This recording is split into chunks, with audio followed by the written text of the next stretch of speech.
Well, we begin first up with the latest on the upcoming meet between Xi Jinping and President Trump. The US president is all set to visit China this week for talks with his Chinese counterpart. In fact, preparations are in full swing for the high-stakes visit, with US Air Force C-17 aircraft already arriving in Beijing. Addressing the media, President Trump said that he will speak to Xi about the future of US arms sales to Taiwan, which is a long source of friction between the two countries. In December, Trump had even announced the largest ever US weapons package for the island, more than $11 billion. However, in the briefing, the US president appeared to downplay the prospects of China trying to seize the self-governing democracy. Taiwan, I equate it a little bit to that. If you have the right president, I don't think it'll happen. I think we'll be fine. I have a very good relationship with President Xi. He knows I don't want that to happen. Trump, however, noted that the US was very far away from Taiwan compared to China.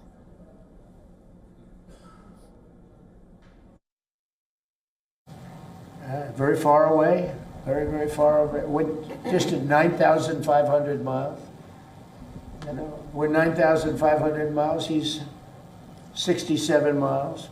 It's a little bit of a difference, but you know, there's a lot of support for Taiwan from Japan and from countries from that area. Do you think we should? Trump even went on to say that he would ask Xi about freeing Jimmy Lai, the Hong Kong media baron who was sentenced in February. This is after he was given 20 years in prison, which is effectively a death sentence for the ailing 78-year-old.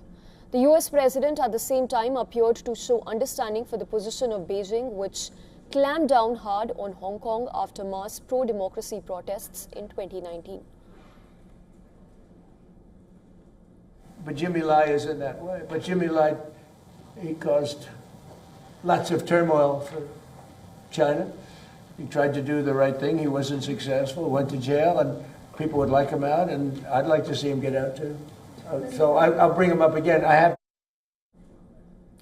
Ahead of his return to Beijing after nearly half a decade, Trump has several times hailed his ties with Xi, saying they have gotten along well on everything but COVID.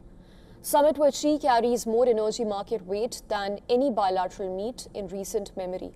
The talks come as the world grapples with what the International Energy Agency has called the largest supply disruption in the history of global oil market, with the near total closure of the Strait of Hormuz.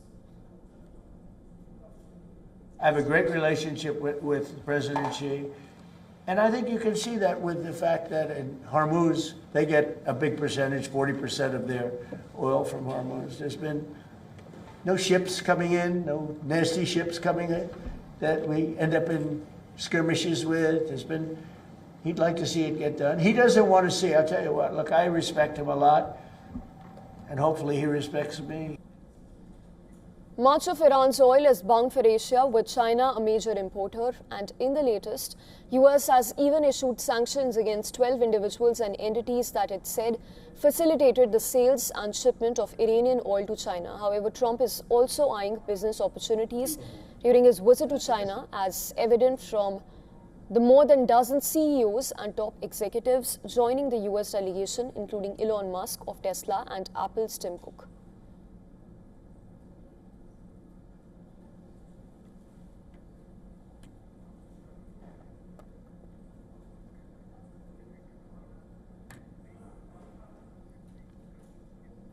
And earlier we spoke with John Rosomando from Washington, D.C. To get his insights on the upcoming summit between Xi Jinping and President Trump.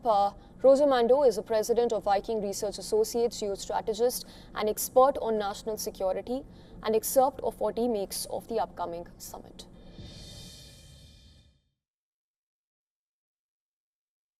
You'll have some rather tense talks because the mainland doesn't want the United States providing any arms to Taiwan to defend itself. I think that looking at domestic issues in China, where Xi has eviscerated the general staff of the People's Liberation Army. Now, with U.S. arms finding their way into the Taiwanese military, makes his 2027 goal of taking over Taiwan farther away.